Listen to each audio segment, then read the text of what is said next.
Hello guys, isi-share ko lang guys itong nadaanan namin kahapon dito guys sa may Marilaki Highway.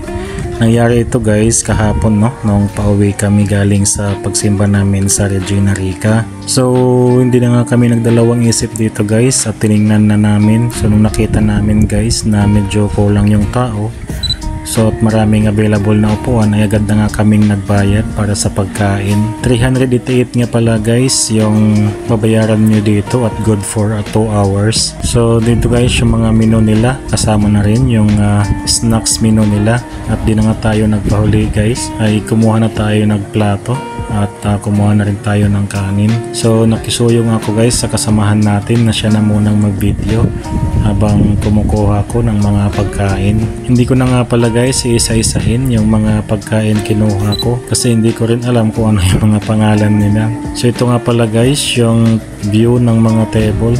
So nakikita nyo naman na kulang pa yung tao. So ito nga guys, nag-umpisa na kaming kumain.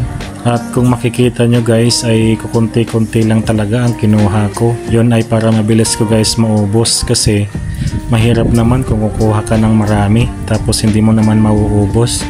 So yun nga guys kumuha ko ng sabaw na nakita ko doon sa gilid at kukuha sana ako ng laman guys pero wala nang laman. Kinuha guys ng nauna sa amin. So kumuha nga ulit ako guys ng ulam kasi naubos na yung una nating kinuha. Mas maganda kasi guys pag konti-konti lang ang kukunin mo kasi pag naubos mo pwede ka naman bumalik kasi nga eat all you can naman, unlimited naman. Idagdag ko lang guys yung drinks lang, unlimited din pala yung drinks pero hindi kasama yung mga in-can. Meron kasing mga in-can dyan na sa likod namin. So ayan nga guys yung kinakain natin. Hindi ko alam guys kung ano yung mga pangalan yan. Siya nga pala guys, meron pala silang 3 juices dito para sa inumin pero yung cucumber ang kinuha namin. At yung nga pala guys yung salad nila na hindi pala salad, gelatin pala. Medyo na prank tayo doon guys sa parang salad na yon. So ayan nga guys, nagdagdag ulit tayo ng kanin at inuubos ko na lang dyan yung kinuha kong mga extrang ulam guys kasi nga no leftover dito guys at no take out. Kapag nag-iwan kayo or nag-take out kayo magbabayad kayo guys ng 200 pesos per menu. So ibig sabihin kung ilang menu ang hindi nyo naubos, babayaran nyo yun ng tag 200 pesos. So ito nga guys yung mga kuha natin sa kainan habang kumakain. At ito guys, nung naramdaman kong busog na ako ay dessert na lang ang inuubos ko. Kompleto naman din sila sa dessert guys. Ito nga pala guys yung sinasabi kong no leftover no take out policy nila, nakasulat naman dyan at kung magkano ang babayaran mo. At ito pala guys yung 360 degree na view ng restaurant. Maganda naman guys yung ambience at maganda rin yung music, with music pa yan dyan guys.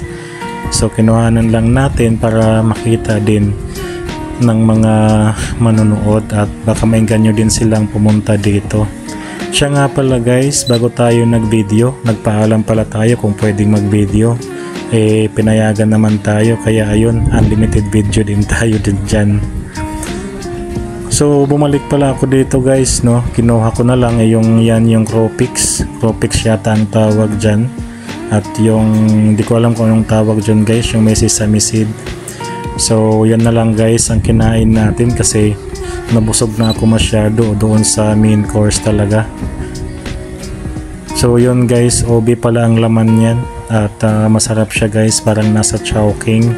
Ay sorry sa pagbanggit ng Chowking. So dahil busog na tayo guys, ayan na, nag thumbs up na yung kasamahan natin at kaya lumabas na tayo dyan guys. At dito nga pala ito guys sa Gillian Marie Restaurant along Marilaki Highway lang guys. Open nga pala sila guys from 6 AM to 9 PM kapag weekdays and 6 AM to 10 PM naman guys kapag ka Sunday. So salamat po guys, thanks for watching and bisitahin nyo rin po ito guys, Gillian Marie. Salamat.